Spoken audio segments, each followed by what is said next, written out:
Hi, I'm Lisa K. Donner, along with Andrew Moran, Sarah Cowgill, Jeff Charles, and Graham Noble. And this is the Conservative Five, Liberty Nation's online TV news program.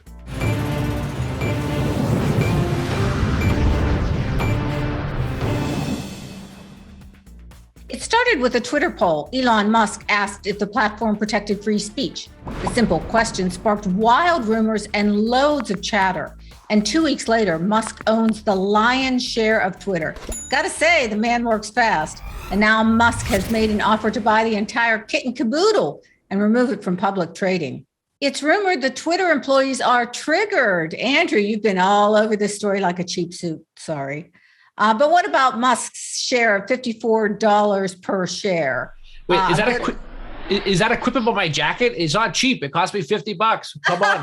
But anyway, No, so it cost the amount of a share that Elon Musk is offering. That's right. But yeah. So the deal's about $41 billion in cash. This is a generous offer when you consider that the whole value of Twitter is about $36 billion. The company's been on a downturn. User growth has been falling. The platform's reputation has deteriorated. Many market analysts who I've spoken to, they say that this company over the last several years has missed so many opportunities to capitalize on some momentum. Like Donald Trump, for example. I mean, they may not agree with his politics, but they saw that he was a huge boon for the company.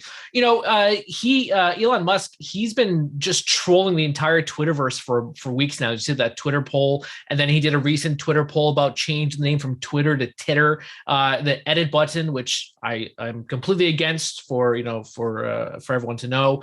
He wants subscribers to pay Dogecoin for that monthly subscription service. So overall, I think Musk taking this company private and transforming it to it, he's done so wonders for SpaceX, for the Boring Company, Starlink, all these things.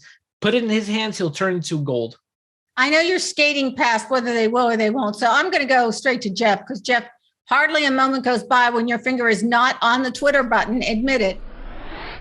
This is true, and Andrew is right. I mean, Twitter has made a series of bad decisions. They gave into the woke mob by getting rid of Donald Trump, which was a really stupid thing to do for a really stupid reason. And now I'm seeing people on Twitter that they're terrified that Elon Musk might actually be in control of Twitter. They're doing the whole, if Elon Musk takes over Twitter, I'm leaving the platform. It's the same thing that all these actors and actresses say when they have a president that they don't like. Oh, I'm going to leave the country. They're not going to leave. They're going to stay, and it's going to be awesome. Now, I don't know if this whole deal is going to happen. I'm sure that there are a lot of forces that do not want this to happen, but if it does, I am totally here for it. Sarah, are the Twitter people triggered? Twitter people are triggered. I mean, yes, they're huddling in their little workspaces, and they're, consulting and trying to find out how to get through the week. It's the most ridiculous thing I have ever seen from grown adults. It's the most ridiculous thing I've ever seen. All right, but Graham, actually, you've been banned on Twitter since before Hitler was born. Yes, indeed. I was actually permanently suspended from Twitter before it was cool to be permanently suspended from Twitter. Oh, okay. So you trailblazer for Donald Trump to be suspended, and doesn't the Ayatollah and Putin, aren't they still on Twitter? I mean, what's your take on this?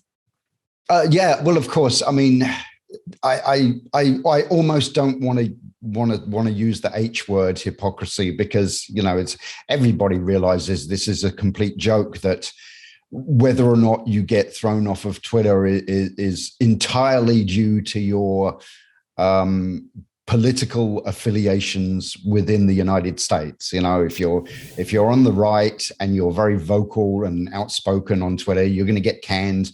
And yet there are people out there who are actually guilty of major human rights abuses and enormous amounts of misery and suffering. And of course, they still get to tweet. But you know what? Yeah, but are they mean? Are they mean? Do they write mean? Exactly. Well, let's get to the bottom of that. Actually, you know what? You got a point there, Sarah, because maybe these people, they may be maniacs and terrorists and all the rest of it, but then their tweets aren't quite as mean and spiteful as Donald Trump's. They're more articulate. Jeff, I have to ask you a quick question, Jeff. Do you find you censor yourself on a regular basis? I mean, do you find what you're doing is actively censoring yourself as your thumbs are on the keyboard? Not too much. I do let loose on Twitter. It's just that when I let loose, it may not be as objectionable to them as what other people say. But I've been suspended twice on Twitter for making fun of people on the left. So yeah, I mean, I don't really censor myself, but at the same time, they can't get everybody. So I think that's why I'm Yeah, Well, Jeff, Dodging bullets.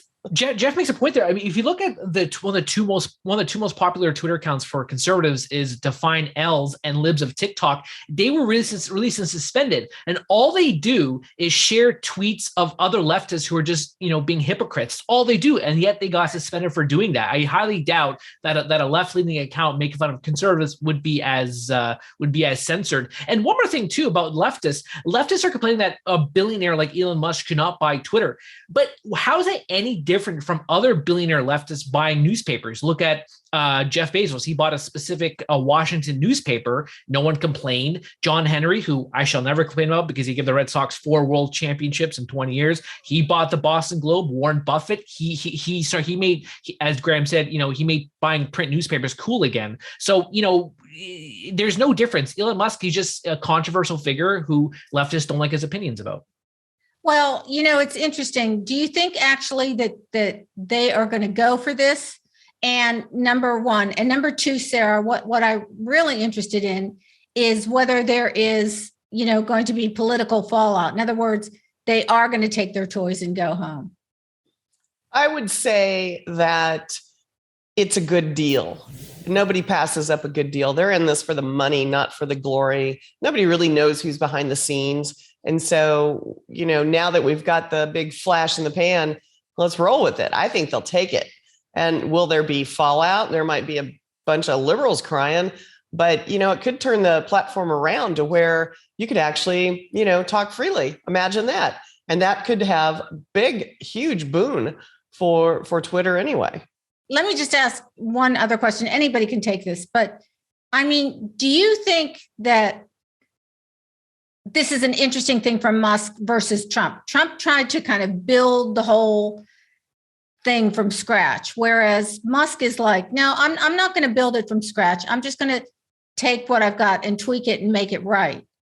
Yeah, I made that exact point in my article last week, analyzing the situation. Instead of putting all these resources and investments and manpower into building something from scratch that probably won't even work, like Truth Social or Parler, he just bought something that was already there and tried to make it better. Imagine if somebody does the same thing with Facebook. Someone tries to buy that $300 billion company. That would be such a huge boon for free speech advocates. So overall, yeah, buying it is a lot better than building it.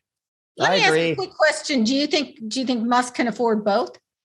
Just saying. Well, his fortune is about $300 billion, and this company is worth $36 billion, and Facebook is worth $300 billion. Also, one point too is that he's not buying Twitter with his own money. He's going to do the traditional capital market route. He's going to use debt financing, other investors to do it. He's not just taking his own fortune and putting money into it. So he's using the traditional values of that. That's because he's a I think the real question though is that if he does take over Twitter, will anything change?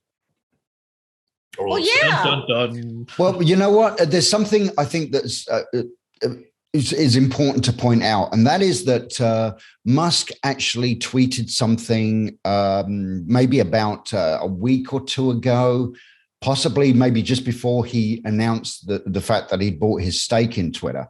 And I think it's very important what he tweeted, because you see a lot of people will say, well, social media companies, you know what, they don't have to respect the First Amendment because they're private companies. They can do whatever they want. The Constitution kind of doesn't apply to them.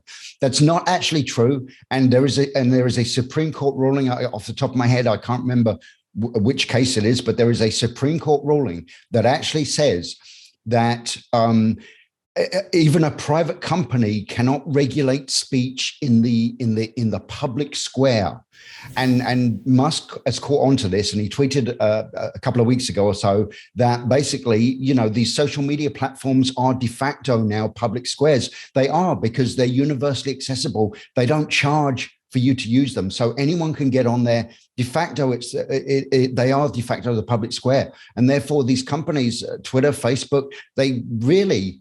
I'm surprised nobody's taken them to court on this, because the way I see it, judging by a Supreme Court precedent, they don't actually have any right to regulate speech on their platforms. Well, and you could also say in a way someone's going to get fired. The little algorithm minion is going to get fired. Apparently. Well, you could make an argument that in a way it's sort of a public utility. But anyway, Musk is hardcore. Yes, you can. Yeah. Yeah, it's hardcore about keeping America's First Amendment from being canceled. But the Twitterverse has taken on some rather high stakes battles as well. Who will triumph? Well, we'll keep you in the loop. Thanks, panel.